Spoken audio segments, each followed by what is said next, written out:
we need to understand that we have a patient who has chronic high blood pressure who's also been hit by a car. And most of our policymakers want to treat the chronic high blood pressure and ignore the fact the patient has been hit by the car. And I think good medicine says you treat the crisis first and the chronic problem second. Welcome to News Beast. We've got our ace reporter, pundit, genius, David Frum. Got America the Anxious in this article. This is not the kind of article you read on the beach and feel good about yourself or the country. Well, let me put it this way. Sometimes you have to touch the bottom of the basin with your toes before you can begin to climb up. One of the big things that is wrong with the country right now is that for people who get to make decisions or to set the media agenda, this recession is over. For most of the people who live in my Northwest Washington, D.C. neighborhood, the recession's over. You're telling me that neighborhood isn't representative of the United States? And that has been one of the reasons it's been possible just to disregard the fact that for most of the country, the recovery never began. Right. I mean, you had a stat in here that actually, it's a fascinating article that really breaks down all the different sort of problems we're facing right now, the undertows, whether it's demographic changes, boomers delaying retirement. But here's a stat that blew my mind. It's that families headed by people under 35 are almost 70% poorer today, adjusting for inflation, they were in 1984. Right. That statistic is stunning because Yes. I still resemble that demographic, okay. and it's unbelievable. Here's how that works. That is net worth, assets minus liabilities. Now, the 30-somethings of today tend not to have hugely fewer assets than the 30-somethings of the 1980s. What they have are vastly greater debts. Student loan, mortgage debt, car debt, they have more, they're burying more of that. So you subtract the debt from the assets, you get a much bleaker picture. You get a much bleaker picture facing the future. And you quote Advice and Consent, which is probably the first time that's been quoted in a major magazine in several decades. But about the American myth that I think we all drank deeply from, which is the basic idea that the future will always be better than the past. That's the American promise. That's the essential of the American dream. And yet the demographic trends, if you look at them just clearly, don't seem to support that for the vast majority of Americans right now. Well, what seems to have happened is we've had a growth slowdown for most people. The overall economy has continued to grow strongly, but for most people in their experience, we've had a growth slowdown really since about 1999, 2000.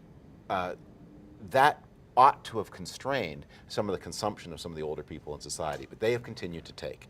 And so you have the situation where we're spending enormously on providing medical care and health care for older people. We have a national economic policy that is very much focused on fighting inflation, protecting the asset values of those older people. Meanwhile, the employment opportunities of the young are being squeezed. So let's talk about two specific aspects before we go. One is the generational fight that you've written about in other articles in the magazine too. This is sort of the Jets versus the Sharks. We gotta fight on our hands between the young and the old. Well, I don't want to overstress this because it's tough for the old too. And one of the points we talk about in this article is I break the anxieties down by different demographic groups. Yes. So I look at people on the verge of retirement. The stock market is basically has been stagnant for the past dozen years. We've had a recovery since the bottom of the recession.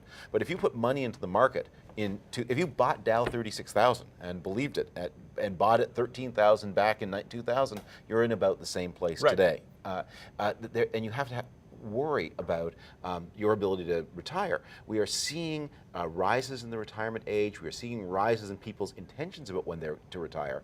But at the same time, what we're also seeing is among employers, great reluctance to continue to employ older people. And the companies that are most likely to keep people working are precisely some of the companies that are less competitive in the modern American economy. And so the baby boomers are stranded, delaying retirement, a point you make very profoundly. The second bit is just about what can government do? I mean, what's the prescription for strengthening the middle class? So let's really dumb it down and say the problem is the middle class has been getting squeezed for decades, and they feel less hopeful about their future. So the question is, what can be done about that? What's your prescription? I think we need to understand that we have a patient who has chronic high blood pressure who's also been hit by a car. And most of our policymakers want to treat the chronic high blood pressure and ignore the fact the patient has been hit by the car. And I think good medicine says you treat the crisis first and the chronic problem second. So the immediate crisis is the crushing burden of household debt on most American families. Just before the crash, we reached the level of household debt that was the highest level since before the Great Depression. And like 1929, it triggered a crash. That level of debt has come down for most households, but the rate of decline has slowed, and it's still high. It's still higher than it was in the early 1990s, for example. How do you reduce the burden of debt across the board in a reasonably expeditious way without a lot of government programs? Well, there's a way to do it. It's called inflation, and I think we need that. I think we need consciously to seek 3%, 4%, 5% inflation, and that is a tax on people who own cash in favor of people who have debt. And we need to, that's what William Jennings Bryan called for in the 1890s. I think it would be good policy today in the short term as a way to get debt levels down. You don't want hyperinflation, you don't want crazy inflation, you don't want inflation forever. But inflation, 1980s style inflation of 4%, we could use 2 or 3 or 4 years of that. Then you need to focus on human capital, improving educational levels, making education cheaper, making higher education cheaper, and we need an immigration policy that focuses on skilled labor, not importing lots of unskilled labor.